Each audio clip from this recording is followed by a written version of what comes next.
গণতন্ত্রে ফিরতে হবে। এবং দেখেন হাসিনারে এবং আওয়ামী লীগের চরিত্রটাই হলো এরকম, এর যে একটু ভালোবাসে তারই সে হত্যা করে।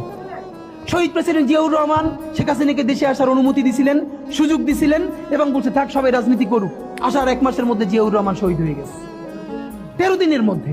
এবার দেখেন এই যে আমরা এখন যারা সবাই করতেছি, সুতরাং এটা একটা বিষ। এই বিষের সাথে আমরা কিভাবে লড়াই করব?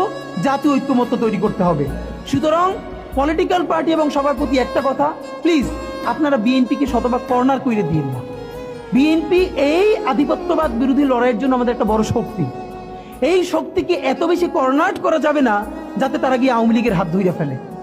তারা যদি আওয়ামী লীগের হাত ধরে ফেলে তাহলে লড়াইটা তো আমাদের জন্য আরো কঠিন হয়ে যাবে।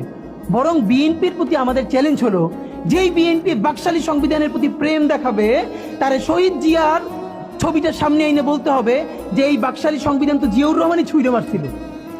বেগম জিয়া বলেছেন এই সংবিধানকে ছুঁড়ে ফেলা হবে। এখন বেগম জিয়ার চেয়েও নতুন বিএনপি আসছে, বেশি প্রেমের বিএনপি।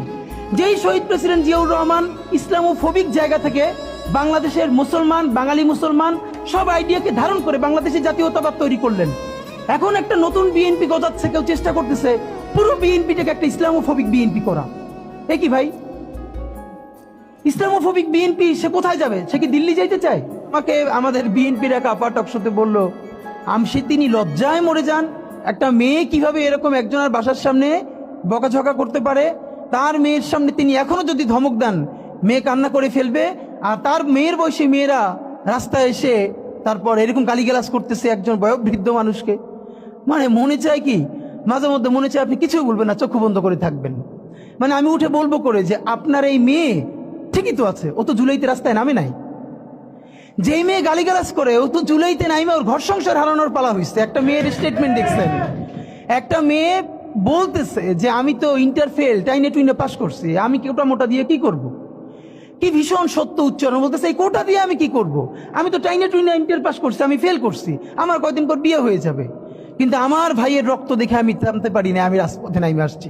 তা আপনারা রাজনীতিবিদরা যারা এই কথা বলেন না, আপনাদের বাচ্চারা ও লেভেল এ লেভেল পড়ে, এরপরে বিদেশ চলে যায়। যে কয়দিন ক্ষমতায় থাকেন দেশে এসে ঘুরে ফিরে আবারও বিদেশ চলে যায়। তা আপনার বাচ্চা তো বাংলাদেশে থাকেও না, বাংলাদেশে পড়ার। এবং দেখেন ছাত্র রাজনীতির পক্ষে তারা মরে যায়। একটা বাংলাদেশের পারলে আপনারা বলেন প্রধান সারির কোন রাজনৈতিক দলের কোন নেতার সন্তানেরা তার দলের ছাত্র রাজনীতি করে? একজন বলেন যে প্রত্যেকটা রাজনৈতিক দলের প্রথম 5-10 জন নেতার নাম বলেন। আমরা বলেছি ছাত্র রাজনীতি থাকতে হবে, লেজুরবাদী ছাত্র রাজনীতি না, ক্যাম্পাসে ছাত্র সংসদ হবে।